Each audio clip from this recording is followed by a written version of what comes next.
Catherine Bernardo unfollowed Daniel Padilla, Jillian Vicencio, Liza Soberano, Julia Barreto.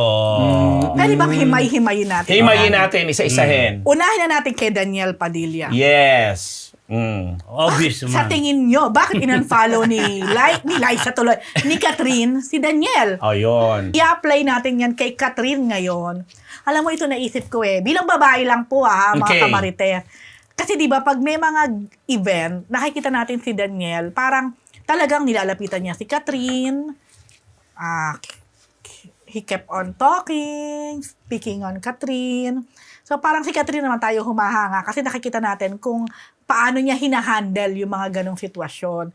Pero baka nga mga kamarites at mga katnyel, baka nga nasa panahon na si Katrina, gusto ng trigo talaga niya mag-move on talaga, totally, fully and totally from Daniel. So yung mga, siguro inaano ni Katrina, parang enough na.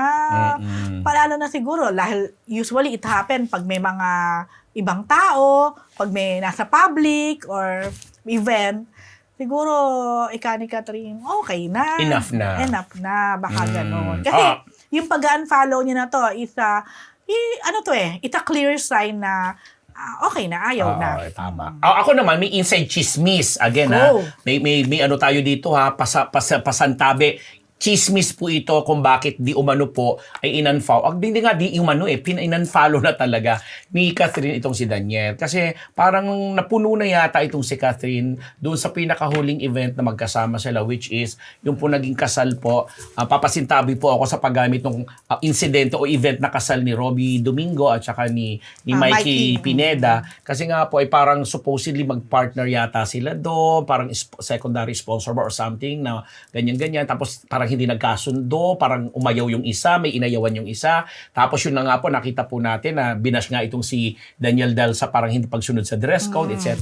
May nagkukwento, may nagchichismis po na di umano, parang parang nairita na si Catherine dahil parang nangungulit itong si Daniel sa kanya na ang tingin ng iba dahil nga po dun daw sa issue na parang sinusuyo uli itong si Catherine. Siguro medyo nakukulitan na balbar na siya or what. At may mga nagpayo na sa kanya na gano'n. Siguro papunta na talaga sa direction na sinasabi mo, PhD, na i-unfollow niya na kasi parang punong-puno na siya. Yun ang chismis po na di umano kaya daw po na trigger na i-unfollow niya na. Yun ang narinig ko. Na lalo nanguna sa mga in-unfollow niya, Jillian Vicencio, na recently na-involved na. Next, Jillian Vicencio. Oh.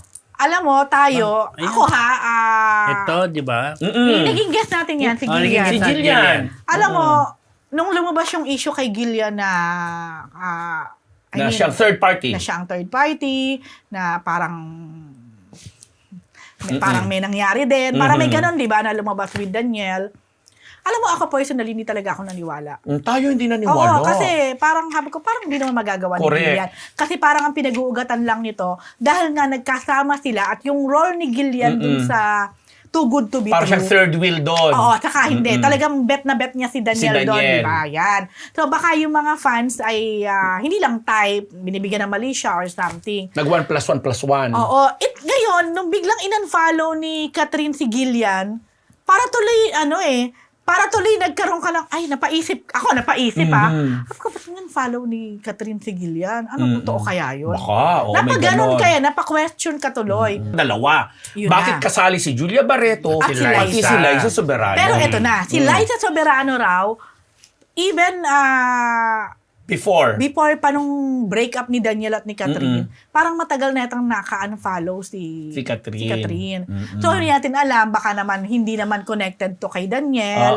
Baka naman Noon pa pala nangyari. baka may Grabe something. naman, no? Di, baka naman hindi talaga sila yung ganong kak-friend or baka naman nga sabi Kawawa nga naman nung- si Daniel. Di ba? Hindi, sabi nga Actually, nung kawawa isang siya. comment, di ba?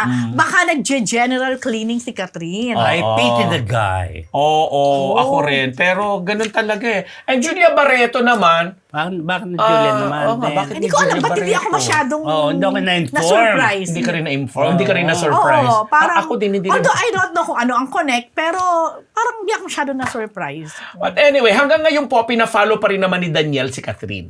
Yun ang narinig natin, yun ang nabalitaan natin na in-unfollow lang ni Catherine si Daniel, pero si Daniel hindi pa ina-unfollow